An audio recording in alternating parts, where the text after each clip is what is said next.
Welcome to Central Power News. I'm Deontay Taylor, and here's your political, economical, world, and entertainment news. Reports to the Capitol to deal with President Biden's agenda. After the GOP shutdown bill was canceled, Democrats reported back to the Capitol Hill to explain President Biden's agenda. President Biden has fully expressed his vision and ambitious actions on fixing and restoring the economy in democratic terms. However, there was a delay on voting for the $1 trillion bipartisan infrastructure bill and other bills that may apply.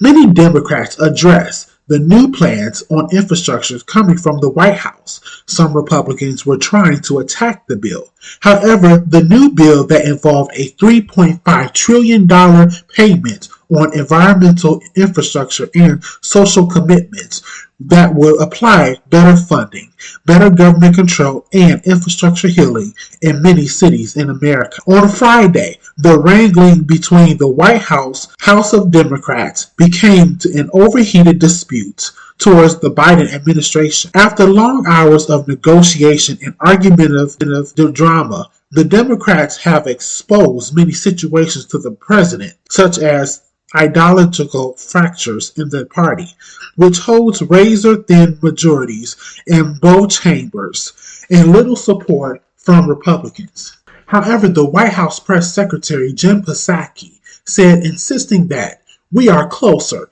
to an agreement than ever. Senator Joe Manchin of West Virginia has proposed a spending package of about $1.5 trillion.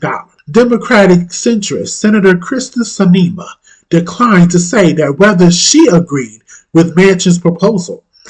As the infrastructure bill came forth for more agreements, some senators still could not come to an agreement. It began to anger the moderates and cause a verbal war. A setback was established until next week. Senators like Rob Portman, Bill Cassidy, Susan Collins, Lisa Murkowski, and Mitt Romney said in a joint statement, while we are disappointed the House of Representatives did not meet the deadline to vote for the bipartisan infrastructure bill, we remain hopeful the House will come together in the spirit of bipartisanship, just as the Senate did and passed this important piece of legislation. The House, Senate, and the House of Representatives must come to agreement and expected to come to an agreement by the end of next week.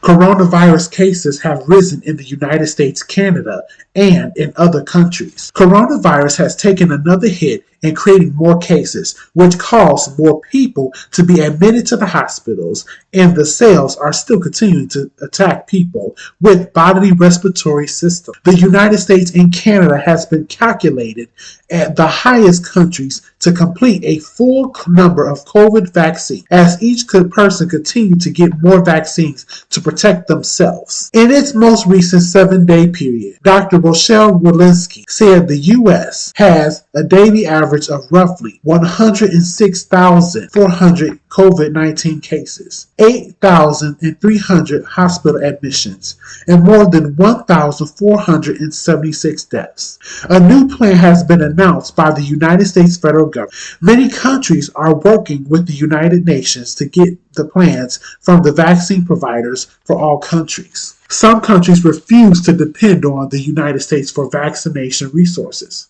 Dr. Walensky continues to urge people to get vaccinated, saying the shots protect not just the individuals, but the broader community. She states in her sessions, while we have made tremendous progress in our campaign to vaccinate as many Americans as possible, we still have work to do to make sure the vaccination coverage is high and even across the country, she says. The new vaccination will be created in a pill. The pill includes a vaccine shot liquid. All continuing vaccinators are still assigned to attend the vaccine sites to take the pill. The United States government approves of the pill being endorsed. However, Canada still requires a mask no matter what.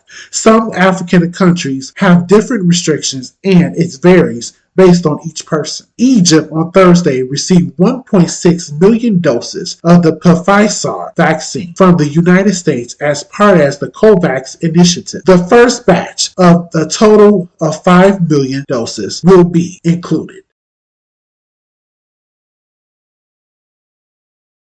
Thank you for watching Central Power News.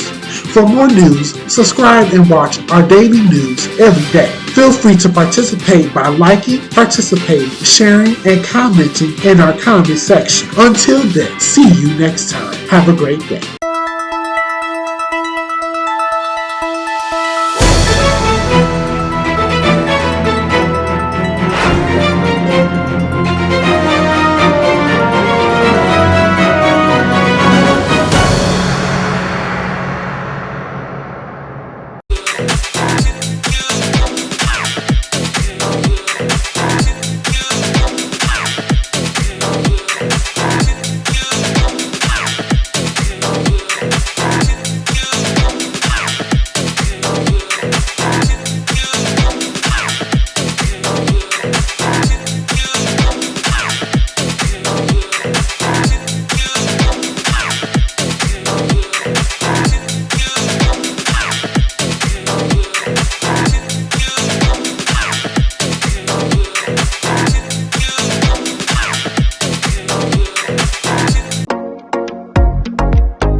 Everyone. This is Pamela with HcareEXEC.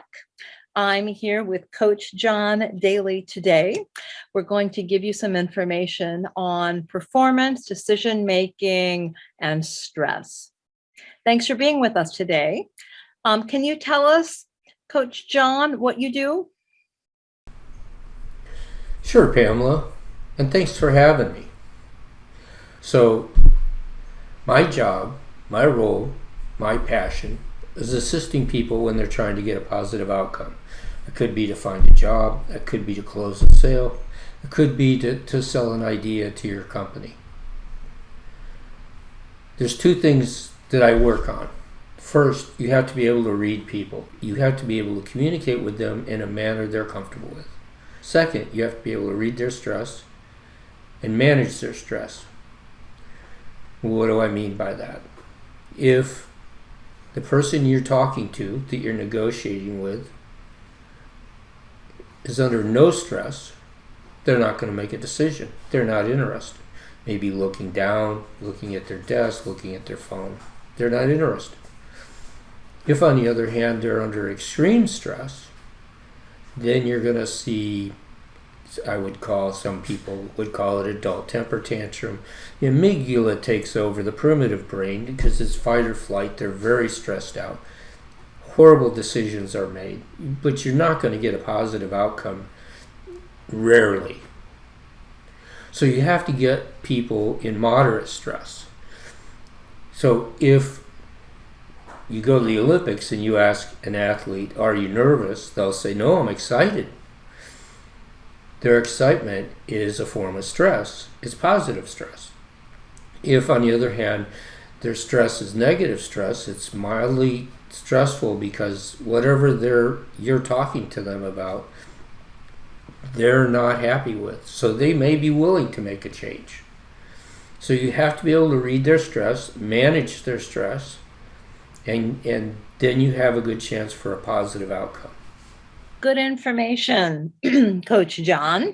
So when we have no stress, we have a band that people just can't make any decisions.